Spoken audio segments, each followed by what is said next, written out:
A killer clown stalking, hunting down, and murdering teenagers in a cornfield. What more is there to say? If that sounds like a book you're interested in, come back after the intro.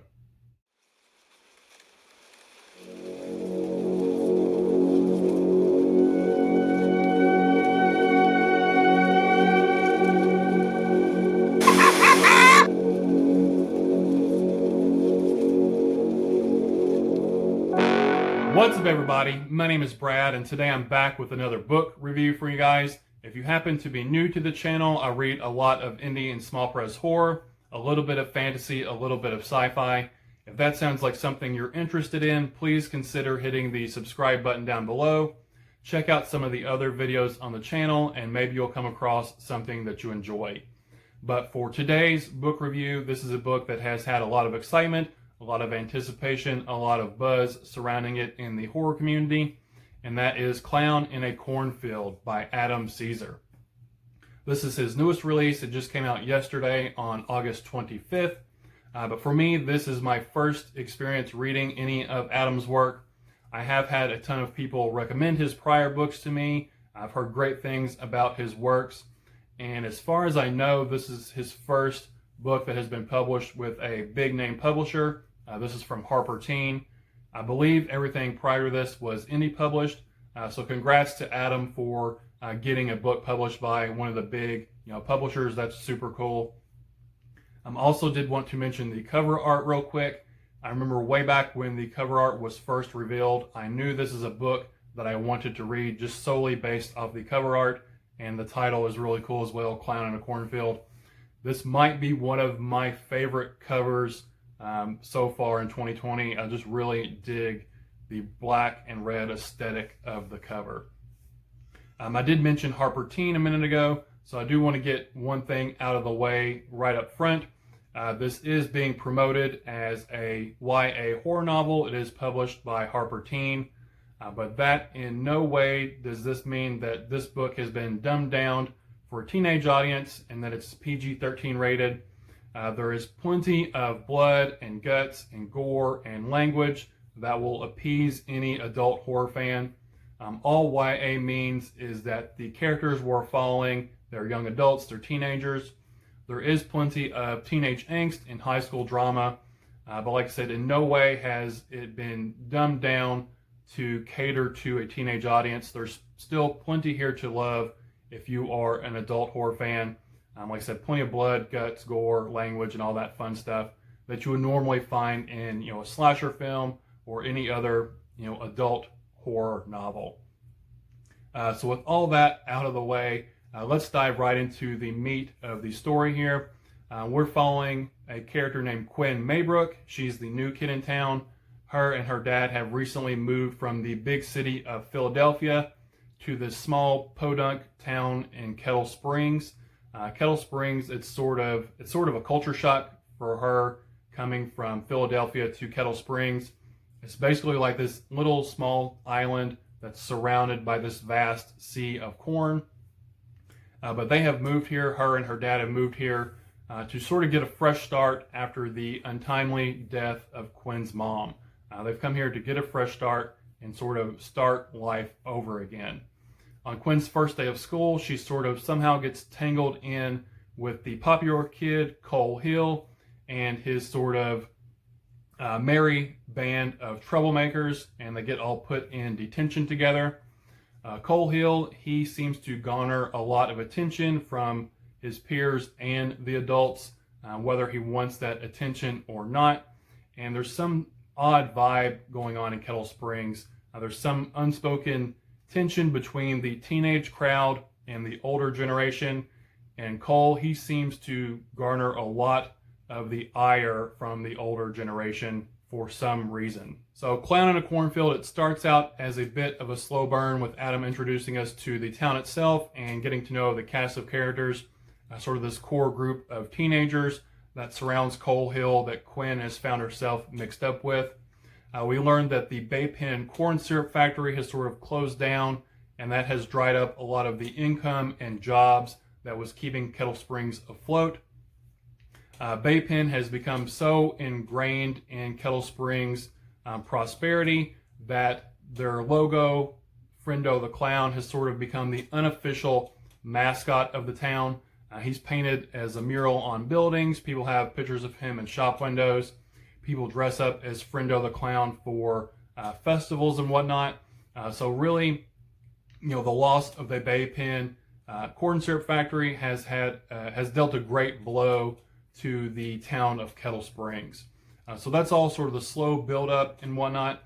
But once we get to around the halfway point, Adam really slams the gas pedal down, puts the pedal to the metal. Murder and mayhem ensues, and it's just a blinding, nonstop, fast-paced ride until we get to the end of the book. The beginning sort of like going up the roller coaster. Once we reach the top and go down, it's nonstop from there on out, just full of blood, guts, gore, killer clowns, and it doesn't stop until the final pages. He doesn't let off the throttle one little bit. So I do have sort of one criticism about the book, and that is dealing with certain characters' motivations. This is going to be very vague because it's all sort of tied up in plot spoilers, and I don't want to give anything away about the plot. But on one hand, we have some characters who I wish we would have gotten more explanation, more elaboration on the reasoning why behind their motivations, why they were doing what they were doing.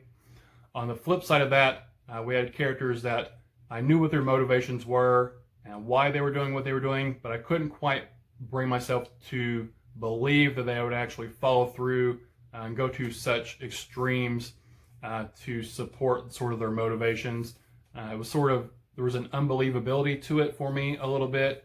I couldn't quite, like I said, bring myself to get behind that they would ended up doing what they ended up doing.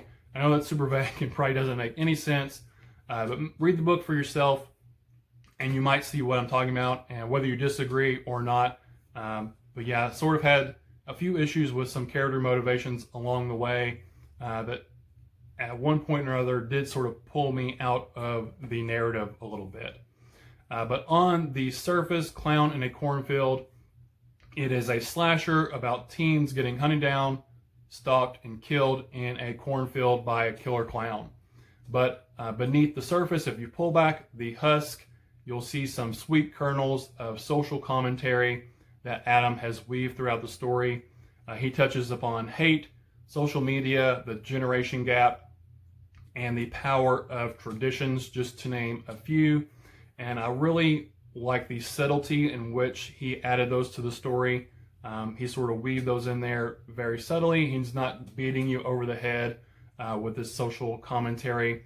And I really appreciated the way, not only that he brought up these different social aspects, especially for today's time.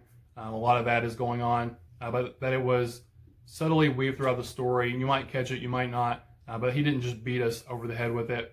And I always like it when we get a horror book that has a little bit more depth below the surface, a little bit more meaning behind just killing people and tons of violence and stuff. So I thought Adam did a great job with that aspect, just subtly weaving in these bits and tidbits of social commentary to the story. If you are a fan of Adam Cesare and follow along on his YouTube channel, which I'll link down below as well, you know that Adam is a huge horror aficionado. So Clown in a Cornfield, it is full of these slasher tropes that you come to expect, but Adam does a great job of putting his own unique twist and spins upon these tropes. The book really felt like an homage and a love letter to 80s horror slasher films, but sort of given a facelift for today's more modern society. Adam's writing, it's sharp and clever and witty, and he does not hesitate to go the darkly horrific route when needed. So in closing, an entertainingly intense, blood-soaked thrill ride. Clown in a Cornfield by Adam Cesare is a smart slasher overflowing with bloody violence, gore, and dismemberment, but with a certain nuanced depth not often found within the genre. A killer clown hunting down teens in a cornfield. What more could a slasher fan want? I believe, in my opinion, this book can appeal to both adults who are horror fans and also teenagers who are horror fans. But also if you are a teenager or have a teenager who's maybe new to horror or looking to get into horror, getting their feet wet, I think Clown in a Cornfield would be a great introduction point for a horror fan or a new horror fan to get introduced into the genre, and then from there, spread their wings and dive into other books and movies and whatnot. I think Clown in a Cornfield is a great jumping off point for someone new to horror, whether they're an adult or teen, but especially a teenager if they're really inexperienced with the horror genre. But I thoroughly enjoyed this book. I want to say a huge thank you to Adam for actually getting me a copy and ACR of this, an advanced reader copy to read. Thank you, Adam, for going out of your way to do that for me. For myself, I gave Clown in a Cornfield 4 stars out of 5. I thoroughly enjoyed it. I did have that one sort of criticism, but other than that, it was a fast-paced, just sort of bloody, fun thrill ride. I think lots of slasher fans and horror movie fans will definitely enjoy. But that's all I have for you guys today. This has been my 4-star review of Clown in a Cornfield by Adam Cesare. Thank you all for spending your time with me. Again, my name is Brad, and I'll talk to y'all later. Bye.